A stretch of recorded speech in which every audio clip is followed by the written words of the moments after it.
Good evening, council members.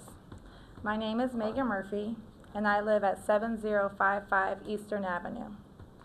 I stand in front of you tonight as a community member, a 6-year Takoma Park business owner, a board member of the Main Street Takoma. I stand here today, most importantly, as a mother of 3 young men.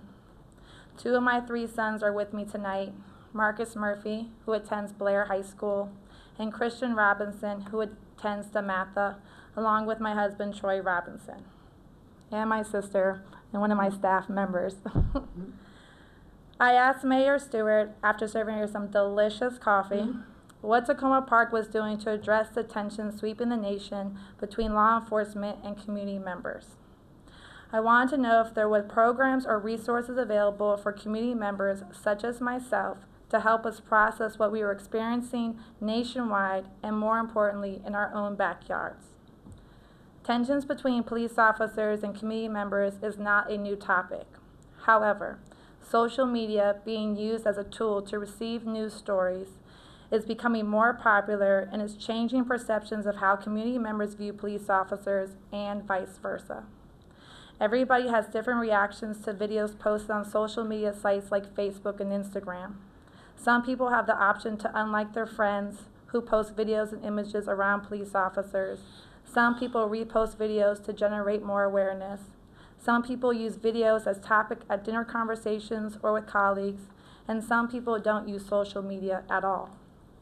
Whether adults decide to engage or participate in social media, the youth are a direct target for applications such as Facebook, Instagram, or Snapchat.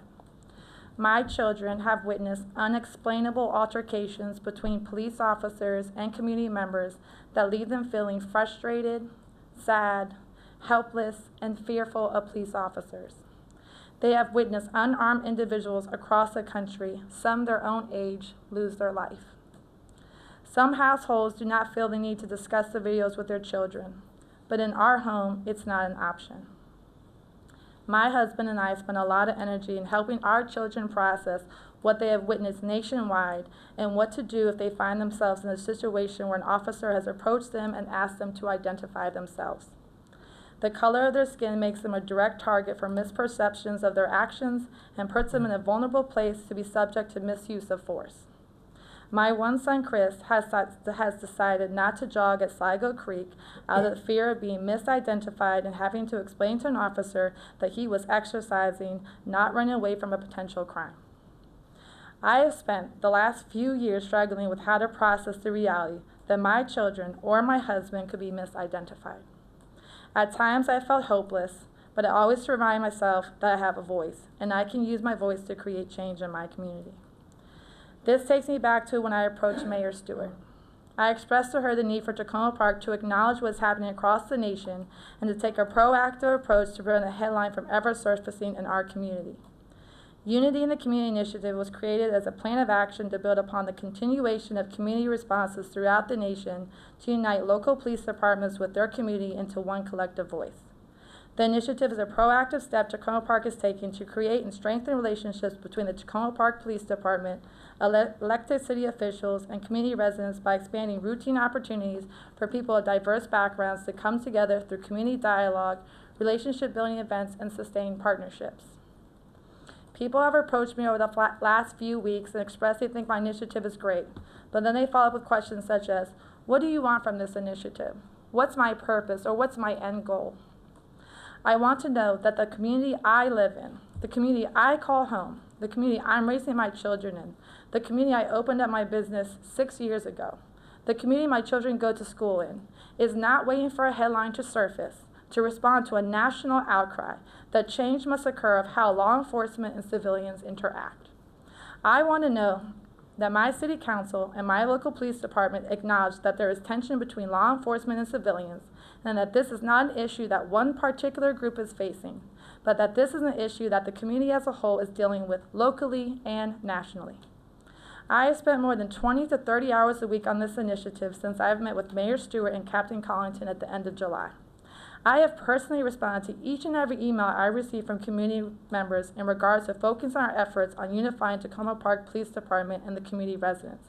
I have personally, along with Mayor Stewart and Captain Collington, met with Principal Johnson at Blair High School and Principal Savoy at Don Bosco High School to ask them face-to-face what we can do to strengthen the relationships between our youth and Takoma Park Police Department. I have spent hours listening to community members pour out their hearts to me about how they felt hopeless in figuring out how we can move forward together versus dividing further. This is not about choosing sides. This is about coming together and deciding what type of policing we believe in as a community. In order to do so, we need to host community dialogues to give voice to Takoma Park residents, clergy, civil rights groups, activists, businesses, educators, coaches, students, local media outlets, and community leaders who have trust or distrust in the community. Do I have all the answers? No. Can I alone by myself heal, mend, and strengthen relationships between law enforcement and civilians? No. And do I have all the resources necessary to make the initiative an ongoing success? No. I am fully aware that I, by myself, do not have all the necessary components to make this initiative a success. At the same time, I'm aware that I live in a community of about 17,000 people. I'm aware that I do not stand alone in my decision to step forward and publicly acknowledge the need to continuously work on strengthening our relationships with Takoma Park Police, city elected officials, and community residents. And I am aware that I have a city council that strives to be helpful and accessible to residents from all walks of life. I ask you tonight to join me, Mayor Stewart, and Captain Collington in our efforts to identify and create ongoing opportunities for the Takoma Park Police Department, city elected officials, and community residents to strengthen our relationship and make sure that every community member feels their civil liberties and public safety are protected. Thank you again for giving me the opportunity to address the City Council tonight, and I look forward to your support and participation and unity in the community. Thank you.